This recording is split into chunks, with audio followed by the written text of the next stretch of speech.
నమస్కారం, సంజయ్ సమయం న్యూస్ కి స్వాగతం. హెడ్లైన్ చూద్దాం.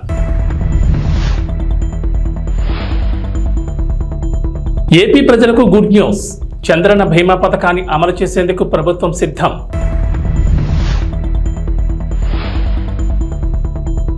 ఏపీలో భారీగా ఐఏఎస్ల బదిలీలు. మొత్తం 19 మంది ఐఏఎస్లను బదిలీ చేస్తూ రాష్ట్ర ప్రభుత్వం నిర్ణయం.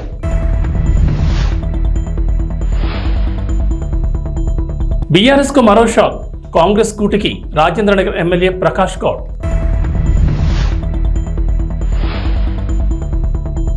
తెలంగాణలో 3 రోజుల పాటు భారీ వర్షాలు. పలు జిల్లాలకు ఎల్లో అలర్ట్ జారీ. ఆంధ్రప్రదేశ్ ప్రభుత్వం చంద్రన్న బీమా పథకాన్ని అమలు చేసేందుకు సిద్ధమైంది. ఈ మేరకు ఈ పథకానికి సంబంధించిన అర్హతలు, అవసరమైన డాక్యుమెంట్లకు సంబంధించిన సమాచారం సోషల్ మీడియాలో వైరల్ అవుతోంది. చంద్రన్న బీమా పథకం ద్వారా ప్రభుత్వం ఏపీలోని పేద, అసంఘటిత కార్మికుల కుటుంబాలకు భద్రత కల్పిస్తోంది. ఈ పథకం కింద మరణం, శాశ్వత వైకల్యంతో బాధపడుతుంటే బీమా మొత్తాన్ని లబ్ధిదారుడు కుటుంబానికి అందిస్తారు. చంద్రన్న బీమా కింద 1.5 లక్షల నుంచి 10 లక్షల వరకు బీమా కవర్ అవుతుంది. 15 రోజుల్లోపు లబ్ధిదారుల కుటుంబ సభ్యుల బ్యాంక్ ఖాతాలోకి జమ అవుతుంది. ఈ మొత్తంతో పాటుగా 10,000 తక్షణ ఆర్థిక ఉపశమనం కూడా ఏపీ ప్రభుత్వం ఇవ్వనుంది. ఈ పథకం కింద లబ్ధిదారుడు సంవత్సరానికి 15 రూపాయల ప్రీమియం చెల్లించాల్సి ఉంటుంది. ప్రభుత్వం లబ్ధిదారుడికి ఒక గుర్తింపు కార్డును అందిస్తుంది. అందులో ప్రత్యేకమైన గుర్తింపు సంఖ్య, పాలసీ సంఖ్య ఉంటుంది. క్లెయిమ్ మొత్తం ప్రత్యక్ష బ్యాంక్ బదిలీ పద్ధతి ద్వారా నేరుగా బ్యాంక్ అకౌంట్లోకి జమ చేస్తారు. లబ్ధిదారుడు ఏదైనా సమస్యను ఎదుర్కొంటుంటే వారు బీమా నమోదు, క్లెయిమ్ చెల్లింపునకు సంబంధించిన ఫిర్యాదు కోసం PDDRDAను సంప్రదించవచ్చు. ఆంధ్రప్రదేశ్ డిప్యూటీ సీఎం పవన్ కళ్యాణ్ వినూత్న నిర్ణయం తీసుకున్నారు. తనను కలిసేందుకు వచ్చేవారు బొకేలు, విగ్రహాలు, శాలువాలు తీసుకురావద్దని విజ్ఞప్తి చేశారు. వాటి బదులు ప్రజలకు ఉపయోగపడే వస్తువులు తీసుకురావాలని పవన్ కళ్యాణ్ కోరారు. తనను కలిసేందుకు వచ్చేవారు కళ్లకు ఇంపుగా కనిపించేవి, కనులకు నిండుగా కనబడేవి కాదు, 10 మంది కడుపు నింపేవి, పేదలకు ఉపయోగపడేవి తీసుకొస్తే బాగుంటుందన్నారు. ఈ పిలుపు మేరకు జనసేన పార్టీల ఎంపీలు ముందుకొచ్చారు. పవన్ కళ్యాణ్ కలవడానికి వచ్చిన సమయంలో బొకేకు బదులుగా కూరగాయల బుట్టను బహుకరించారు. ఈ వినూత్న ఆలోచనతో ముందుకొచ్చిన ఎంపీలు బాలశౌరి, ఉదయాలను పవన్ కళ్యాణ్ అభినందించారు. బొకేలు, శాలువాలకు బదులు కూరగాయలు తీసుకొస్తే అనాథాశ్రమాలకు ఉపయోగపడతాయన్నారు పవన్ కళ్యాణ్. బొకేలు, శాలువాలు కొనుగోలు చేసే డబ్బులతో అన్నా క్యాంటీన్లో కూడా సాయం చేయొచ్చని, విగ్రహాలు, శాలువాలు తీసుకురావద్దని, వాటిని ఏం చేయాలో కూడా తెలియడం లేదన్నారు. ఎంపీలు మొదలుపెట్టారు. అందరూ ఇలాగే చేయాలని కోరారు. బొకేలు, శాలువాలు బదులు కూరగాయలు మాత్రమే కాదని, వారికి తోచిన విధంగా పేదలకు ఉపయోగపడే విధంగా ఏదైనా సాయం చేయొచ్చన్నారు. శాలువాలు, బొకేలు బదులు ప్రజలు ఏదైనా సాయం చేసే ప్రయత్నం చేయాలని కోరారు. డిప్యూటీ సీఎం పవన్ కళ్యాణ్ తీసుకున్న వినూత్న నిర్ణయాలపై ప్రశంసల వర్షం కురుస్తోంది. ఆంధ్రప్రదేశ్లో మరోసారి ఐఏఎస్ అధికారుల్ని ప్రభుత్వం బదిలీ చేసింది. మొత్తం 19 మంది ఐఏఎస్లను బదిలీ చేస్తూ రాష్ట్ర ప్రభుత్వ ప్రధాన కార్యదర్శి నీరబ్ కుమార్ ప్రసాద్ ఉత్తర్వులు జారీ చేశారు. స్టాంప్స్ అండ్ రిజిస్ట్రేషన్స్ ప్రత్యేక సీఎస్గా ఆర్పి సిసోడియాను నియమించారు. భూ పరిపాలన చీఫ్ కమిషనర్గా జి జయలక్ష్మి, అటవీ పర్యావరణ శాస్త్ర సాంకేతిక శాఖ ప్రత్యేక సీఎస్గా జి అనంతరామ్ నియమిస్తూ ఉత్తర్వులిచ్చారు. గ్రామ వార్డు సచివాలయాల శాఖ బాధ్యతల నుంచి అజయ్యను రిలీవ్ చేయగా వ్యవసాయ శాఖ డైరెక్టర్ హరికిరణ్ ను ప్రభుత్వం బదిలీ చేసింది. తెలంగాణలో రాజకీయ పరిణామాలు రోజురోజుకు మరింత ఆసక్తికరంగా మారుతున్నాయి. రేవంత్ రెడ్డి మొదలుపెట్టిన ఆపరేషన్ ఆకర్ష్లో భాగంగా ఇప్పటికే ప్రతిపక్ష బీఆర్ఎస్ పార్టీకి చెందిన 7 సిట్టింగ్ ఎమ్మెల్యేలు, 6 ఎమ్మెల్సీలు కాంగ్రెస్ కండువా కప్పుకోగా ఇప్పుడు మరో ఎమ్మెల్యే షాక్ ఇచ్చారు. రాజేంద్రనగర్ ఎమ్మెల్యే ప్రకాష్ గౌడ్ కూడా కాంగ్రెస్ కూటికి చేరుకునేందుకు సిద్ధమయ్యారు. ఇప్పటికే కాంగ్రెస్ నాయకత్వంతో చర్చలు పూర్తయ్యాయని, కండువా కప్పుకోవడమే తరువాయిగా మారిందని తెలుస్తోంది. రేపు సీఎం రేవంత్ రెడ్డి సమక్షంలో ప్రకాష్ గౌడ్ కాంగ్రెస్ తీర్థం పుచ్చుకోనున్నట్లు సమాచారం. ప్రకాష్ గౌడ్తో పాటు మరో 2 మున్సిపల్ చైర్మన్లు కూడా కాంగ్రెస్ కూటికి చేరుకోనున్నారు.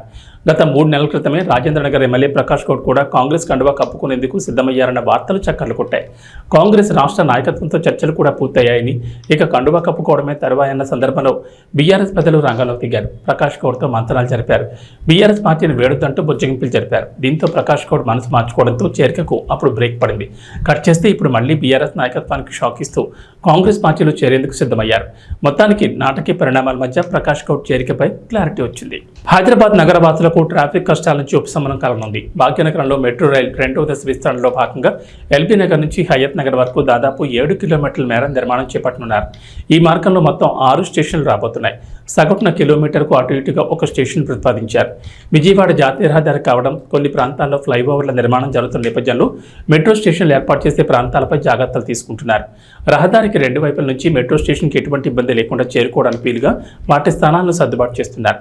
ఈ మేరకు నేషనల్ హైవేస్ అథారిటీతో కలిసి సమగ్ర ప్రాజెక్టు నివేదిక రూపకల్పనకు మెట్రో రైల్ అధికారులు తుది రూపించారు. 2వ దశ విస్తరణలో వేర్వేరు మార్గాల్లో 70 కిలోమీటర్ల మెట్రో రైల్ మార్గాల నిర్మాణాన్ని ప్రతిపాదించారు. ఇందుకు సంబంధించిన డిపిఆర్ పనులు ప్రస్తుతం జరుగుతున్నాయి. ఇందులో మియాపూర్ నుంచి ఎల్బీ నగర్ వరకు ఉన్న కారిడార్ 1కు పొడిగింపైన ఎల్బీ నగర్ హయత్ నగర్ మార్గం ఒకటి. ఈ మార్గంలో చింతలకుంట వద్ద ఒక స్టేషన్ ఏర్పాటు చేయనున్నారు. ఎల్బీ నగర్ నుంచి చింతలకుంట వరకు మధ్యలో మెట్రో రైల్ మార్గం ఉంటుంది. మిగతా 5 స్టేషన్లు ఎక్కడెక్కడ అనేది త్వరలోనే స్పష్టత రానుంది. హైదరాబాద్ నగరంలో మరోసారి పోలీసు కాల్పుల కలకలం చోటు చేసుకుంది. నాంపల్లి రైల్వే స్టేషన్ వద్ద అనుమానాస్పదంగా తిరుగుతున్న 2 వ్యక్తులను గుర్తించిన పోలీసులు వారిని ప్రశ్నించారు. ఈ సమయంలో వారిలో ఓ వ్యక్తి తన వద్ద గొడ్డలతో పోలీసులపై దాడికి యత్నించగా మరొకరు రాళ్లతో దాడి చేశారు. దీంతో అప్రమత్తమైన పోలీసులు వారి నుంచి తప్పించుకునే ప్రయత్నంలో కాల్పులు జరిపారు. వీరిని దోపిడీ దొంగల ముఠాగా పోలీసులు భావిస్తున్నారు. దొంగలు తమపై దాడికి ప్రయత్నించడంతో పోలీస్ డెకాయ్ టీం కాల్పులు జరిపింది. పోలీస్ కాల్పుల్లో 2 తీవ్ర గాయాలు కాగా వారిని చికిత్స కోసం ఆసుపత్రికి తరలించారు. గాయపడిన వారిని ఉత్తరప్రదేశ్ చెందిన అనీస్ రాజ్గా గుర్తించారు. వీరితో పాటు గ్యాంగ్ చెందిన మరో 2 వ్యక్తులు ఉన్నట్లు పోలీసులు అనుమానిస్తున్నారు. కాల్పులు జరపడంతో వారు పరారయ్యారని పోలీసులు పేర్కొన్నారు. కాల్పుల్లో గాయపడ్డ వారిని దోపిడీ దొంగలుగా అనుమానిస్తున్నారు పోలీసులు. ఈ ఘటనపై కేసు నమోదు చేసిన పోలీసులు దర్యాప్తు చేపట్టారు. మాంగర్ బస్తీకి చెందిన దొంగల ముఠాగా పోలీసులు గుర్తించారు. ఫుట్పాత్పై కూర్చొని ఉన్న 4గురిని పోలీసులు ప్రశ్నించడంతో దాడికి ప్రయత్నించారు. మోపిదేవి మండల పరిధిలోని కేకొత్తపాలెం గ్రామంలో కరకట్టను ఆనుకుని కొలువుదీరిన శ్రీ దుర్గా కోటేశ్వర స్వామి వారి ఆలయంలో లక్ష కుంకుమార్చన దీపోత్సవం కార్యక్రమాలను వీనులు విందుగా నిర్వహించారు. వారాహి నవరాత్రి మహోత్సవాలను పురస్కరించుకుని గురువారం ఉదయం ఆలయ అర్చకులు జయంతి విద్యాసాగర్ శర్మ బ్రహ్మత్వంలో లక్ష కుంకుమార్చన నిర్వహించారు. మహిళా భక్తులు పెద్ద సంఖ్యలో పాల్గొని భక్తి శ్రద్ధలతో కుంకుమ పూజలు చేశారు. అమ్మవారి చాముండేశ్వరి దేవిగా భక్తులకు దర్శనమిచ్చారు. గురువారం సాయంత్రం నిర్వహించిన దీపోత్సవం కార్యక్రమంలో తొలుత మహిళలు కుంకుమార్చన పూజలు నిర్వహించి దీపారాధన చేశారు. గ్రామం నుంచే కాకుండా అవనిగడ్డ, చల్లపల్లి పరిసర ప్రాంతాల నుంచి మహిళా భక్తులు పెద్ద సంఖ్యలో తరలివచ్చి ఆలయంలో నిర్వహిస్తున్న వారాహి అమ్మవారి నవరాత్రి ఉత్సవాల్లో భక్తి శ్రద్ధలతో పాల్గొంటున్నారు. 14వ తేదీ ఆదివారం సాయంత్రంతో మహోత్సవాలు ముగుస్తాయని అర్చకులు విద్యాసాగర్ శర్మ తెలిపారు.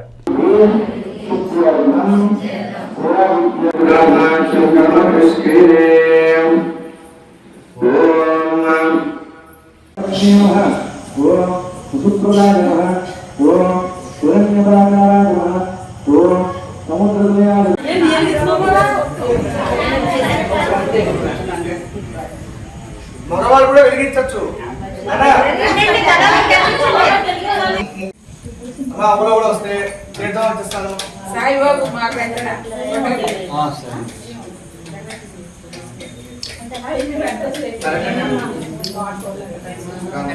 అనుగ్రహ ప్రసాద సిద్ధి ద్వారా మమ మనస్సంకల్ప సిద్ధ్యర్థం మమ సంపూర్ణ ఉపచార పూజ సహిత సంపూర్ణ లక్ష కుంకుమార్ఘ్యర్థం మమ ఉన్నత స్థానే సకల ప్రాతఃకాల శుభదినే శుభ సమయే మంత్రాలయంలో జనసేన పార్టీ 4 మండల నాయకులతో కార్యకర్తలతో సమావేశం జరిగింది. ఈ సందర్భంగా జనసేన నాయకులు కొన్ని విమర్శలు చేశారు. వాటికి నాయకులు కార్యకర్తలు స్పందించి వివరణ ఇచ్చారు. 2019 ఎన్నికల్లో ఎమ్మెల్యేగా మంత్రాలయం నియోజకవర్గంలో పోటీ చేసి ఓడిపోయాను. జనసేన పార్టీ అధిష్టానం ఆదేశం ఏమిటంటే ఎమ్మెల్యేగా పోటీ చేసి ఓడిపోయిన వారే ఆ నియోజకవర్గ ఇన్ఛార్జిగా కొనసాగుతారని చెప్పారు. తాను అప్పటి నుంచి మంత్రాలయం నియోజకవర్గంలో 4 మండలాల్లో ప్రతి గ్రామంలో పర్యటించి కార్యకర్తల సమావేశాలు ఏర్పాటు చేసి కార్యకర్తలను చైతన్యపరిచి పార్టీని బలోపేతం చేశాను. కొన్ని గ్రామాల్లో జనసేన పార్టీ జెండా ఎగురవేశాను. నియోజకవర్గ ఇన్ఛార్జీలకు అంతకుముందు లెటర్ ప్యాడ్లు ఏమిచ్చినా అనంతరం నవంబర్ 2023 14 నియోజకవర్గాల అసెంబ్లీ కాన్స్టిట్యున్సీ లీడర్స్గా అధిష్టానం లెటర్ ప్యాడ్స్లో పంపడం జరిగింది. మిగిలిన 13 నియోజకవర్గాల్లో లేని సమస్య మంత్రాలయం నియోజకవర్గంలోనే ఎందుకు వచ్చింది? ఇప్పుడు ఆ నియోజకవర్గాల్లో వాళ్ళు ఇన్ఛార్జీలుగా కొనసాగుతున్నారా లేదా? నేను నా పైన వాళ్లకు ఫోన్ చేయడం జరిగిందని, మీరు ఇన్ఛార్జ్ కాదని ఎవరు చెప్పారని అన్నారు. కౌతాళ గ్రామం నుంచి పెద్ద సంఖ్యలో మంత్రాలయానికి వచ్చి జనసేన పార్టీ ఇన్ఛార్జ్ వాల్మీకి లక్ష్మణ్ ఆధ్వర్యంలో జనసేన పార్టీలో చేరారు. సులేకేరి గ్రామం నుంచి కూడా వచ్చిన ప్రజలు జనసేన పార్టీలో చేరారు. వాళ్ళందరూ కూడా పవన్ కళ్యాణ్ మీద అభిమానంతో జనసేన పార్టీ ఆశయాలను మెచ్చి పార్టీలో చేరామని, ఇక నుంచి పవన్ కళ్యాణ్ జనసేన పార్టీకి అండగా ఉండి పార్టీ పటిష్టత కోసం కృషి చేస్తామని తెలిపారు. లీడర్లు అయితేనేమి చాలా మంది కూడా చాలా కృషి చేశారు. గెలుపునకు చాలా వాళ్ళ శక్తివంతం లేకుండా కృషి చేశారు.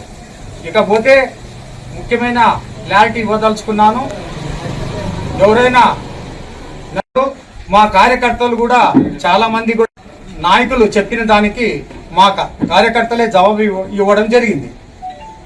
ఇంకా ఫైనల్ గా నేను మీకు చెప్పదలుచుకున్నది ఏమంటే, మా మంత్రాలయం నియోజకవర్గంలో ఉండే నాయకులైతేనేమి, కార్యకర్తలైతేనేమి, క్రియాశీలక సభ్యులైతేనేమి, ప్రతి ఒక్కరికి నేను ఒక క్లారిటీ ఇవ్వదలుచుకున్నాను. అది ఏమిటంటే, నవంబర్ నెల 23వ తారీఖున పార్టీ ఒకటి ఆదేశించింది. ఏమని ఆదేశించింది? 14 నియోజకవర్గాల కాన్స్టిట్యున్సీ లీడర్స్ అనేది ఒకటి మాకు లెటర్ ప్యాడ్ లో ఇంటికి రావడం జరిగింది. అది మేము దాని ప్రకారంగా మేము నడుచుకుంటున్నాము.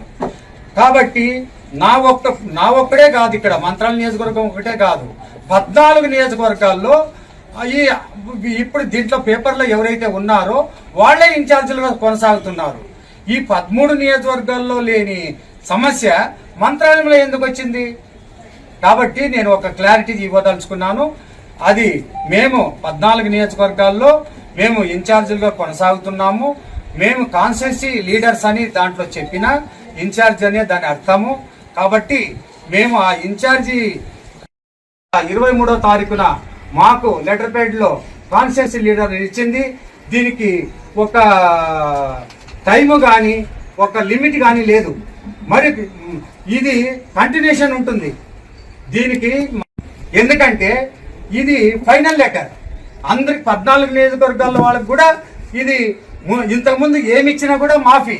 ఇది మాత్రం జనసేన పార్టీ నుంచి పార్టీ ఆదేశం ప్రకారంగా వచ్చిన లెటర్ ఇది. దీన్ని మీకు చూపిస్తున్నా, దీన్ని మీకు పత్రికా విలేకరుల ద్వారా ఈ టీవీ ఛానల్స్ ద్వారా మీ అందరి దృష్టికి తీసుకొస్తున్నా. ఇకపోతే మన అందరూ కూడా నిన్న కొంతమంది ఏదో విమర్శించినా కూడా అది నేను పట్టించుకోవడం లేదు. కాకపోతే కొంతమంది నాయకులు వాళ్ళకి దేనివల్లనో ఒకవేళ అసంతృప్తి ఉండొచ్చు. నేను అందరూ కూర్చొని మాట్లాడుకొని ఆ ప్రాబ్లమ్స్ రావడం జరిగింది. కానీ వాళ్ళు కవతాళం మండలంలో ప్రతి ఒక్క నాయకుడు కూడా మనకు అందుబాటులో ఉండి ఇప్పటి నుంచి మనకు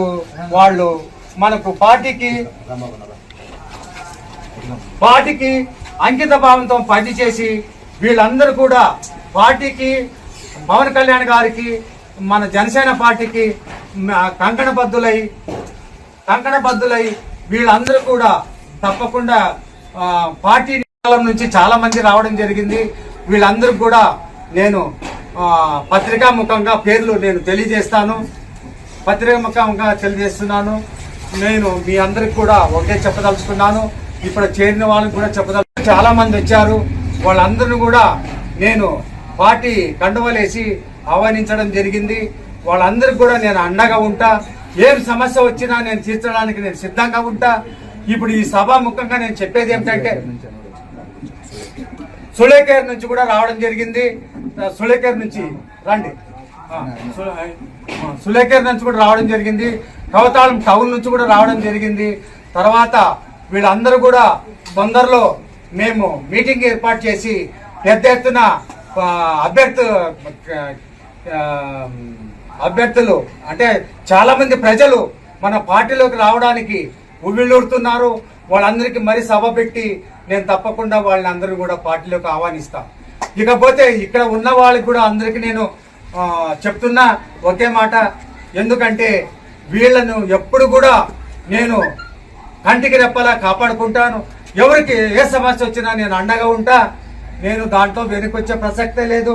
మన కోసిక మండలం నుంచి వీరారెడ్డి ఉన్నాడు, తర్వాత పెద్దగడవ మండలం నుంచి బజార్ ఉన్నాడు, తర్వాత కవతాళం మండలం నుంచి మన సింగరాయకొండ మేజర్ పంచాయతీలో వైసీపీకి చెందిన సర్పంచ్ తాటిపర్తి వనిజ, పంచాయతీ కార్యదర్శి రామకోటయ్య మధ్య వార్ పతాక స్థాయికి చేరుకుంది.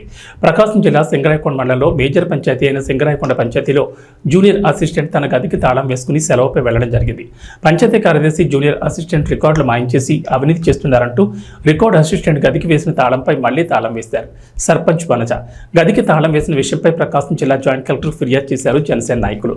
ఫిర్యాదుపై విచారణకు వచ్చిన డీపీఓ ఉషారాణి పంచాయతీలో జరుగుతున్న విషయాలపై నామమాత్రంగా విచారించి అవినీతి చేసిన వారిపై చర్యలు తీసుకుంటామని వెళ్లిపోయారు. ఈ రోజు కార్యదర్శిపై అధికారుల నుంచి ఉత్తర్వులు వచ్చాయంటూ హడావిడిగా రికార్డు గదికి వేసిన తాళాలు పోలీసుల సమక్షంలో పగలగొట్టి రికార్డులు స్వాధీనం చేసుకున్నారు. సర్పంచ్ సమక్షంలోని పూర్తి విచారణ చేపడతామని చెప్పిన అధికారులు పంచాయతీ సర్పంచ్కి సమాచారం ఇవ్వకుండా అవినీతికి పాల్పడిన కార్యదర్శి చేత తాళాలు పగలగొట్టి రికార్డులు స్వాధీనం చేసుకోమని ఎలా ఆదేశాలు ఇస్తారని అధికారులపై మండిపడుతున్నారు సర్పంచ్ వర్గీయులు.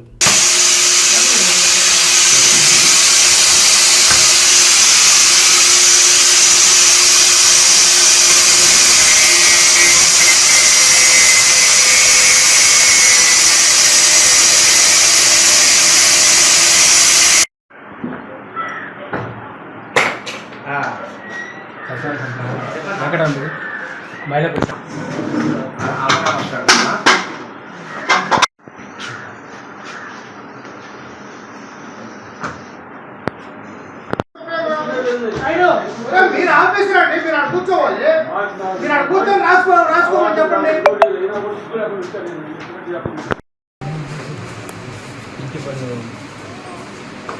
ఇంటి పన్ను కోసం ఇచ్చిన అర్జీ, ఇంటి పన్ను కోసం ఇచ్చిన అర్జీ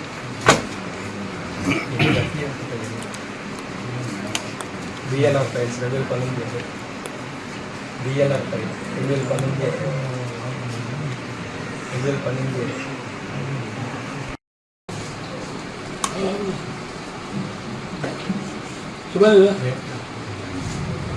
register of deposits 2008, register of deposits 2008.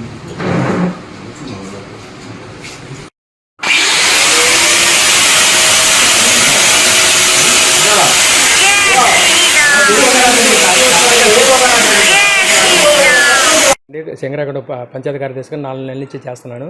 3 నెలల నుంచి గుమస్తా సిహెచ్ విజయకృష్ణ ఆఫీస్కి గైరాజరడం వలన జిల్లా పంచాయతీ అధికారి తాళాలు పగలగొట్టమని ఆర్డర్ ఇచ్చున్నారు. పోయిన నెల జూన్ 20 తారీఖు ఇచ్చారు. కొన్ని అనివార్య కార్యక్రమంలో తాళాలు ఓపెన్ చేయకపోయాము. ఈరోజు మళ్ళీ జూలై 11వ తారీఖు 24 hours లోపు తీయమని చెప్పి మళ్ళీ ఆర్డర్ ఇచ్చున్నారు. అందుకని గెజిట్ ఆఫీసర్లు పంచనామాకు అనుకూలంగా దానికి సంబంధించిన ఆఫీసర్లు అందరి సమక్షంలో తాళాలు పాల్గొట్టడం అయిందండి.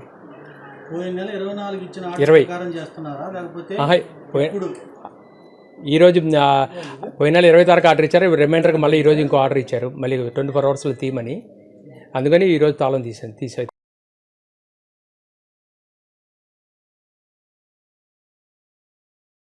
ముఖ్యమంత్రి నారా చంద్రబాబు నాయుడు, డిప్యూటీ సీఎం పవన్ కళ్యాణ్ల సారథ్యంలో పౌర సరఫరాల శాఖను రాష్ట్ర మంత్రి నాదెండ్ల మనోహర్ సమగ్ర ప్రక్షాళన చేపట్టారని అవనిగడ్డ ఎమ్మెల్యే మండలి బుద్ధప్రసాద్ అన్నారు.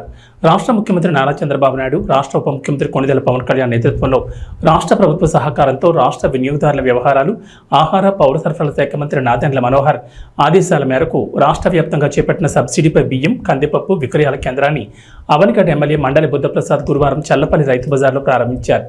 ఈ సందర్భంగా బుద్ధప్రసాద్ మాట్లాడుతూ గత ప్రభుత్వంలో సన్నబియ్యం ఇస్తామన్న మంత్రులు ఏ విధంగా మాట్లాడారో రాష్ట్ర ప్రజలు గమనించారన్నారు.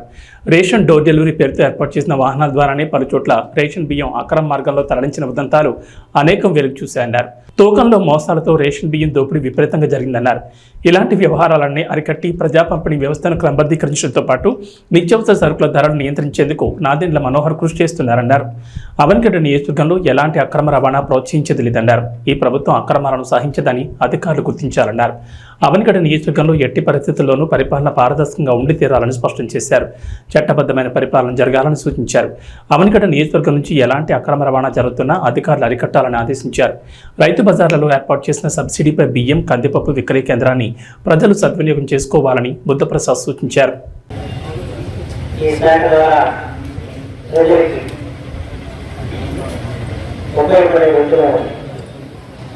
కార్యక్రమం చేయాలని ప్రారంభం చేసి మొట్టమొదటిగా ఈరోజున ఈ శాస్త్రీయ ధరలో నాణ్యమైన సరుకులు అమ్మకాలు పెట్టి ఈ కార్యక్రమాన్ని ఇక్కడ ప్రారంభించడం జరిగింది. ప్రస్తుతం ఈ కార్యక్రమం రైతు బజార్ ఉన్న చోట మాత్రమే ప్రారంభించుకున్నాం. అవనిగడ్డ జిల్లాలో ఉన్న ఒక రైతు బజార్ కంటే ఇక్కడ మన కార్యక్రమాలు ప్రారంభించుకోవడం జరిగింది. దీనికి రైస్ మిల్లర్స్ అసోసియేషన్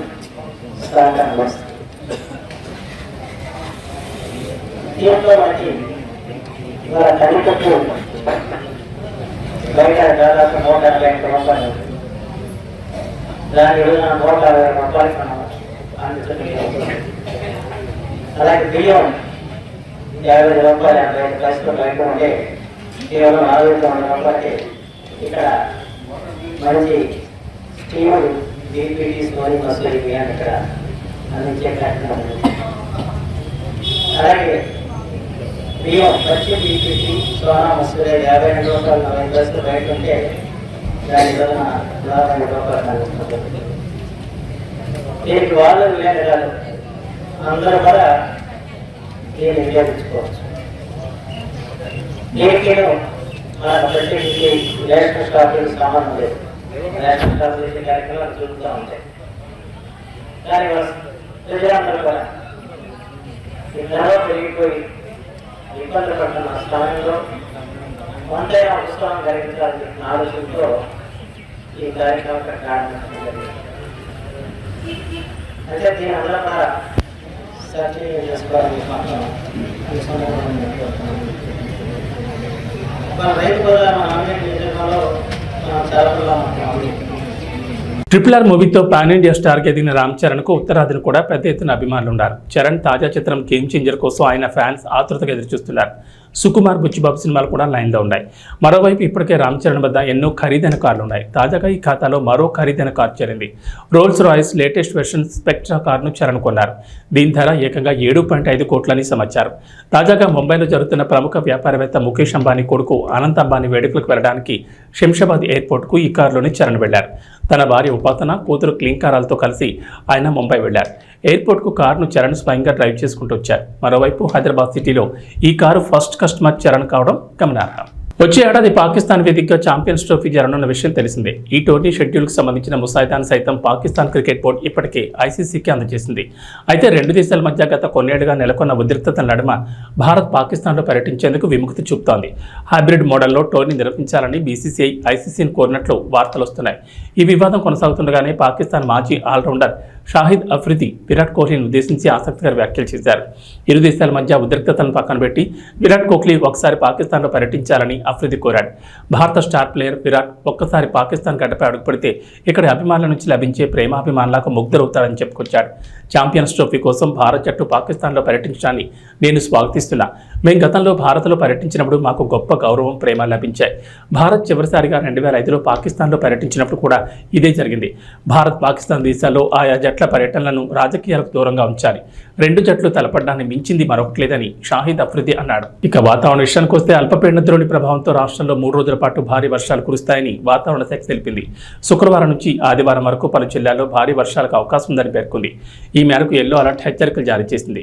ఆదివారం కొమరం భీం, ఆసిఫాబాద్, మంచిర్యాల, నిర్మల్, నిజామాబాద్, జగిత్యాల, పెద్దపల్లి, జయశంకర్ భూపాల్పల్లి, ములుగు, భద్రాద్రి కొత్తగూడెం, సంగారెడ్డి, మెదక్, కామారెడ్డి తదితర జిల్లాల్లో ఉరుములు, మెరుపులు, ఈదురుగాలతో కూడిన భారీ వర్షాలు పడతాయని తెలిపింది. గురువారం తూర్పు మధ్య తెలంగాణలోని పలు చోట్ల మోస్తరు నుంచి భారీ వర్షాలు కురిశాయి. ఉత్తర, తూర్పు, మధ్య తెలంగాణలో శుక్రవారం సాయంత్రం మోస్తరు నుంచి భారీ వర్షాలకు అవకాశం ఉందని ఐఎండీ అంచనా వేసింది. దక్షిణ తెలంగాణలో అక్కడక్కడ తేలికపాటి జల్లులు పడతాయని పేర్కొంది. హైదరాబాద్ నగరంలోనూ సాయంత్రం వర్షం కురిసే అవకాశం ఉందని తెలిపింది. నైరుతి రుతుపవనాలు చురుగ్గా మారడంతో రాబోయే 2 వారాల్లో రాష్ట్ర వ్యాప్తంగా వర్షాలు కురుస్తాయని ఐఎండీ అధికారులు తెలిపారు. ఈ బులెటిన్ విశేషాలు. నమస్కారం.